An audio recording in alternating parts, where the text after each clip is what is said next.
What's up, everybody? Happy Superman week. It is finally here, and I've now seen it 2 times, once at a preview screening this past Monday night, and then again just now. So I wanted to watch it twice before I give you my full spoiler review. We're going to go through the plot summary, a super simple plot summary for you, and then I'm going to go through and tell you what I liked about this movie and didn't like about it, and give you my final score at the end. And this is coming from a perspective of someone that doesn't typically watch DCU films. I've never been a big Superman guy, so I was excited to check this one out and let you know what I think about it. So before we get started, go ahead and like this video for me, subscribe, and let's get right into it.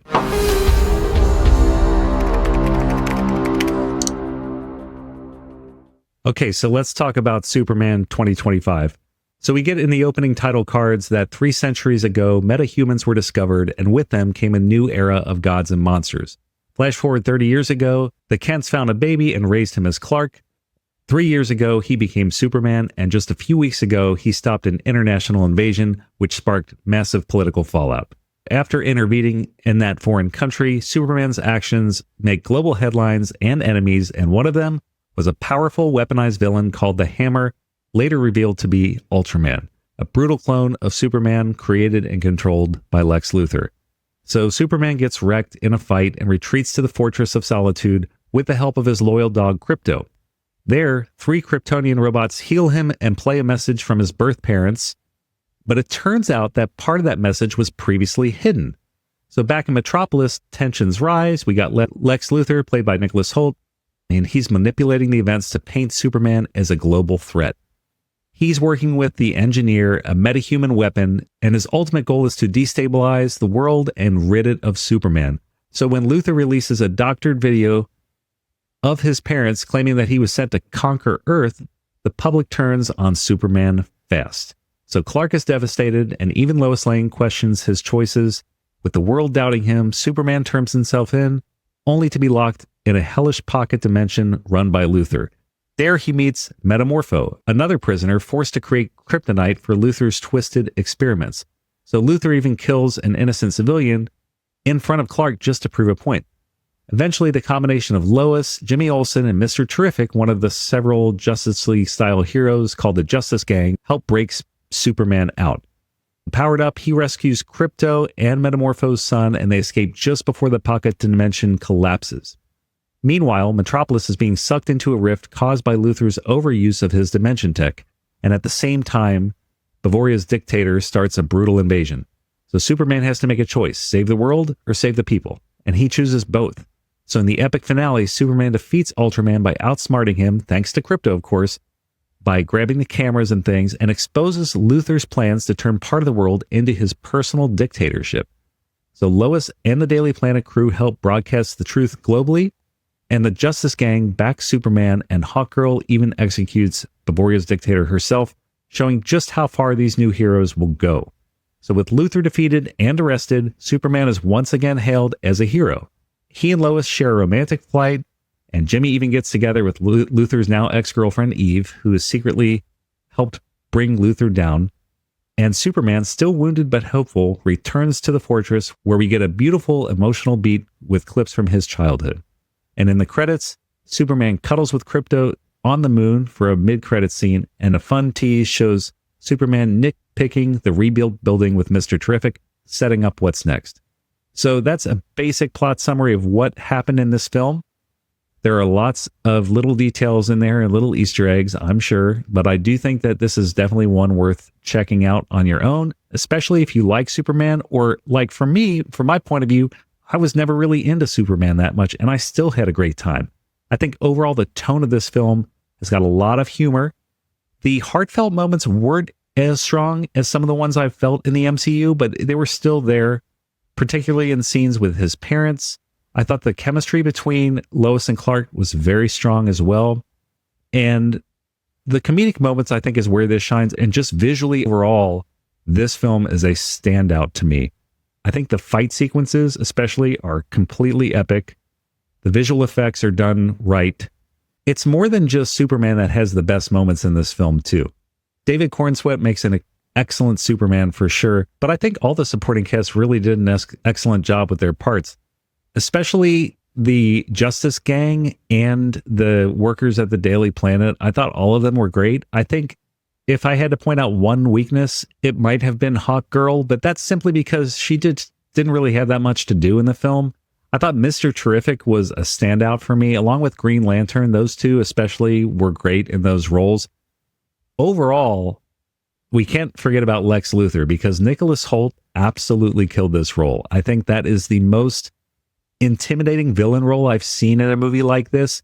It was kind of played off like a comic book character in that he was just evil just to be evil. You couldn't relate to him at all in any aspect of this film. Oh, I can understand why he's doing this because of this past he had. There wasn't anything like that. He was just a bad guy. And we don't really see that often in these superhero movies. Everybody's got a really long, drawn out backstory. But this guy was just a bad guy. And I love that they did that for this film. Acting is really what sold it for me. The story also moved at a very good pace. This was 2 hours and 10 minutes long, and I wouldn't have been mad if it was 2.5 because there was just so much more I think you could have done with this. I do like that they just kind of ended it where they did and didn't open it up really, both in the post-credit scenes or at the end of the film, for really any further explanation. I didn't feel the need to be tied to the next movie that's coming out, if that makes sense. Typically, when I get to the end of an MCU film, there's something at the end that gets me excited for the next one. I didn't feel that with this one for whatever reason. And I don't know if that's a good thing or a bad thing. I think that this film makes an excellent standalone film, which from what I've heard, these past Superman franchises, they've never really gone very far. So maybe that's what was anticipated, is that this one wouldn't go any further if it was a solo movie. Now, I could see him partnering up with more people again in the future. I think there's lots of options for even like a Justice Gang style movie to come out in the future. There is like a cameo from Supergirl in there towards the end. We find out that that's his cousin and that's who Crypto the dog belongs to. And so he was kind of dog sitting for her while she was out partying. That was like a unique little plot point in there. There are lots of cool little moments like that throughout this film that kind of bring it to more reality. It's more like a people's Superman, like you can relate a little bit more to him rather than him just being this all-powerful alien being, which that's something Nicholas Holt's character tried to capitalize on throughout this film, is how foreign he is and how alien he is. Yet he makes a really great speech towards the end of this movie, Superman does, just saying about how human he actually is and how he makes mistakes too, and he's learning every day. But he wants to do what's right. And I think that that is such a positive message for this movie.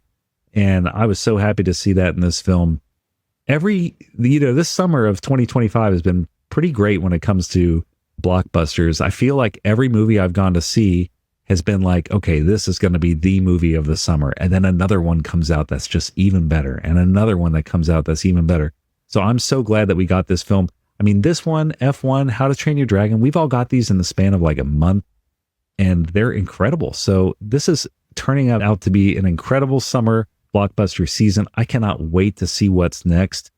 I do want to say, as far as the post-credit scenes go, there is that mid-credit scene where he's just sitting there with his dog, and then the post-credit scene at the very end where he is there where he has the moment looking at the buildings. And I think that was pretty funny. So, I mean, if you enjoyed the movie and want to stick around for that, you can. Otherwise, you're not really missing that much if you feel like you have to go. If you got to go to the bathroom, if you got to leave, no big deal. I get it, because you're there for 25 minutes of previews and then that whole 2 hour and 10-minute long movie. So it's a long time to be in the theater. Although, like I said, it kind of flies by. It gets its footing, I'd say, about 20 minutes in. So give it a few minutes here at the beginning, but you'll feel connected to it pretty quickly. So that's all I really wanted to say about this movie today. My overall rating for this is 4.5 out of 5. I thought the acting, the visuals, the score, oh my goodness. The way John Murphy was able to incorporate some of the themes from John Williams' original score, along with making them sound new and different and unique, along with some of the Lois Lane themes and the Lex Luthor themes, I thought that this was brilliant. I thought this is a great score. And I see that Mondo's even coming out with the release of the vinyl. That's probably going to have to be a day one for me. But if you're at all a film score fan, I think that you're going to appreciate this one too. There's just so much that this movie has going for it. I definitely recommend checking it out on the biggest screen that you could possibly see it on. So definitely try and get out this summer before it goes away and see this one in theaters. Bring the whole family. I would say, as far as family friendliness goes, there's a couple curse words here and there, but I don't think it's anything too crazy. I think 10 and up is fine for seeing this movie. And it's a really great time. I think the kids are going to like the dog aspect of it. And crypto is another, I know, a hot topic for some people. Is it too much? Are they relying too much on the cuteness or the humor of the dog being involved? I don't think they are.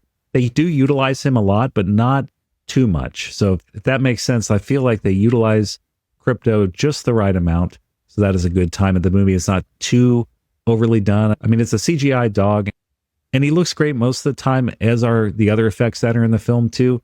So I don't think it's too overplayed. I think if you like that MCU style humor or what used to be in there, I think you'll enjoy this one too, especially because it's coming from James Gunn.